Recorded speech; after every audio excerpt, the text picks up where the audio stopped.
In 2020, when the whole world was shutting down because of the COVID-19 pandemic, Florence Mogere started her frozen vegetable business. The idea had been on her mind for a while, and according to her plans, she was to introduce her products in the market in April 2020 during the early days of the COVID-19 pandemic. Though the pandemic did not stop her, it came with its challenges. You remember that time during COVID, no one was going to the supermarket. Yeah. We were wearing gloves. We were afraid of going outside. It was just a tough season. Yeah.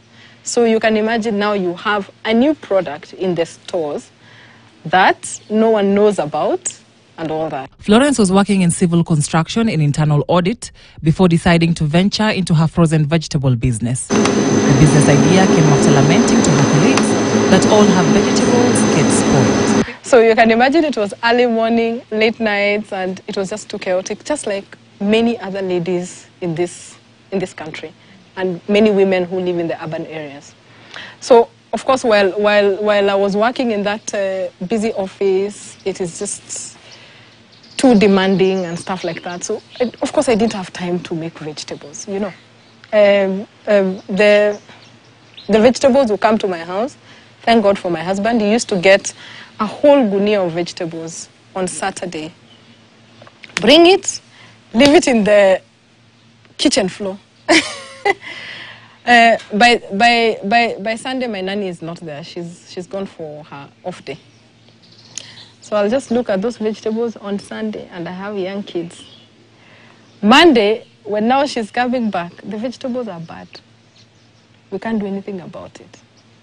So by the way, just those struggles that I was going through, the pain points that I had around healthy eating and stuff like that, is actually the main source of this idea for doing vegetables. Florence, who now receives 12 to 17 tons of fresh produce per month, started with a budget of 10,000 in her kitchen. So I had the idea in 2019, beginning of 2019 actually. So I started to run like samples in my kitchen and stuff like that, just trying to see how to put the product together and everything. And I started off with 2 of my nannies. I used to have 2 nannies. One was a live-in, another one was a daybird, the ones who come and go. So we brainstormed actually, especially with one of them, the one who was a day scholar.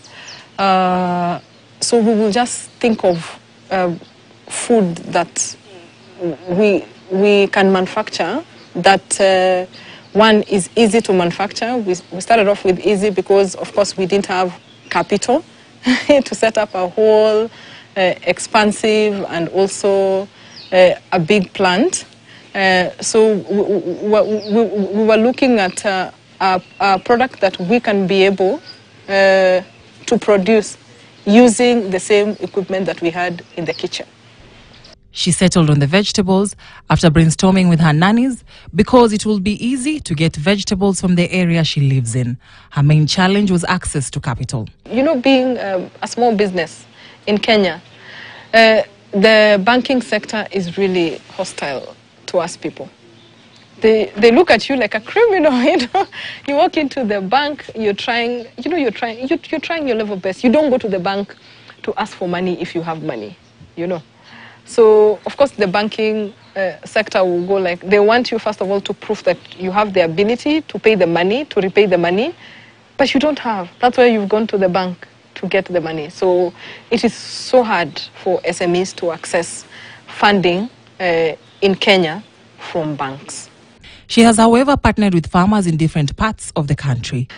So we have farmers as far as Kisii County. We have farmers within the wider Kajiado County, which is the same location that we're in. And then we have some farmers the sides of Eldoret. We have farmers in Molo.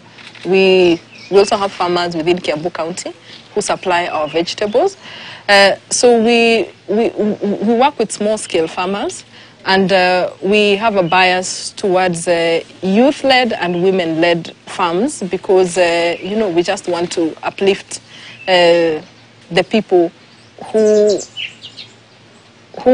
might not access the same economic opportunities like the other people in society. Florence says working with women is close to her heart. It is something that I lean towards as a person, individually. It is something that is so dear to me.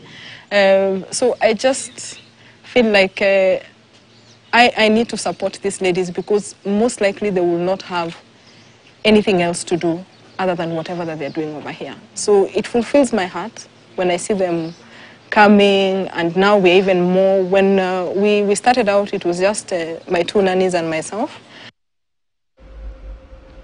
All right, thank you very much, Rosa, and I'm sure that is a solution that many people would actually appreciate. Now, as promised, we're going to have that conversation now. The diaspora community in Kenya has been increasing, and one of the biggest contributors to our foreign currency reserves. But what more can they do? Imagine if they could play a role in ensuring